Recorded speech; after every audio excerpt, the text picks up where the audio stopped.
Hello everyone, this is Ahmed Gamal speaking. In this presentation, I am focusing on the narrative of Plato and Aristotle within the major framework of the narrative of Western literary theory in general.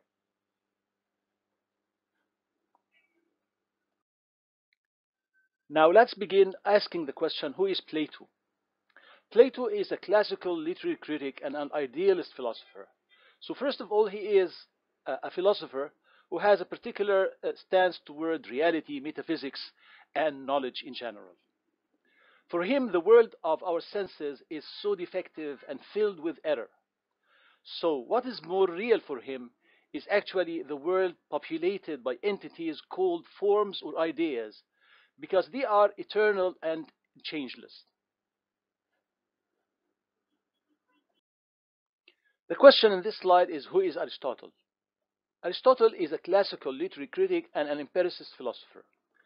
The question, what is meant by empiricism? Empiricism is a philosophy that applies systematic observation and analysis of the natural world in combination with rigorous logic. So the philosopher in this case aims to understand the nature of essences, what something is, and the nature of causes, why things really happen or occur. So in this case, Aristotle's philosophy is completely different from Plato's. Aristotle's philosophy is based on the understanding of reality, while Plato's is based on the understanding of the abstract world. So what is mimesis in Plato? To understand what is meant by mimesis in Plato, we have to understand what ideas are really for him. Ideas alone are considered as true and real, while earthly things like beauty, goodness, justice are considered as mere types or copies of the ideal beauty.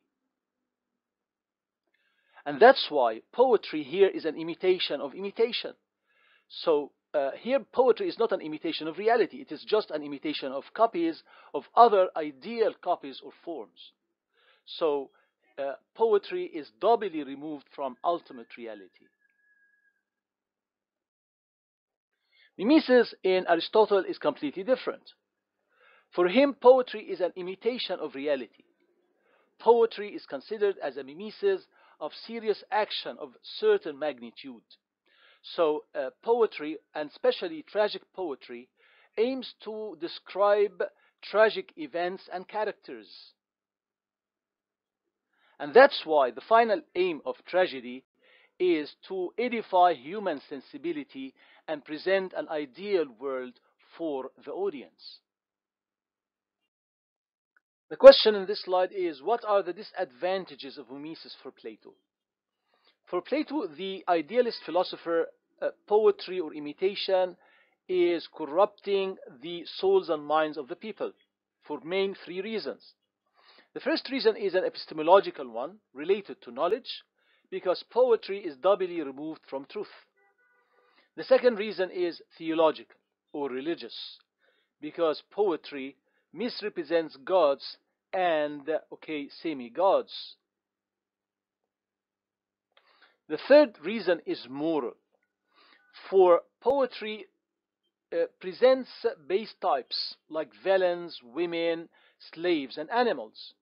And this, of course, leads to the corruption of morals. Mind you here that women in the Republic by Plato are represented as breeders or as just functioning to bring up children.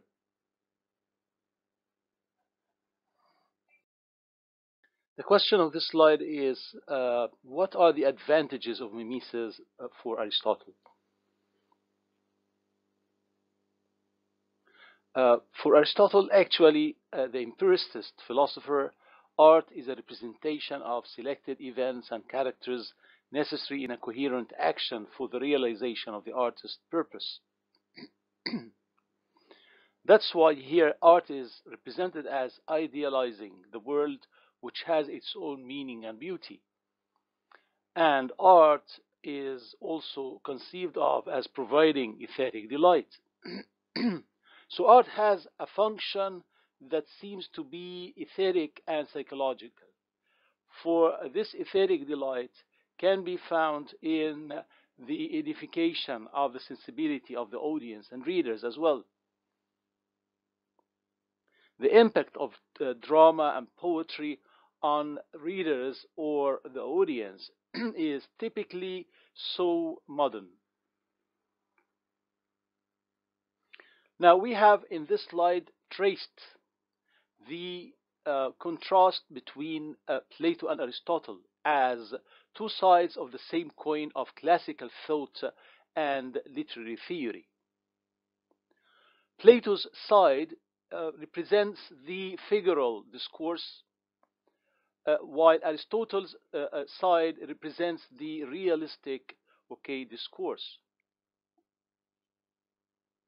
The same pattern of opposition between the two runs throughout all the history of Western literary theory. Thanks a lot for listening to this presentation, and I'd be glad to welcome any questions or comments in this channel.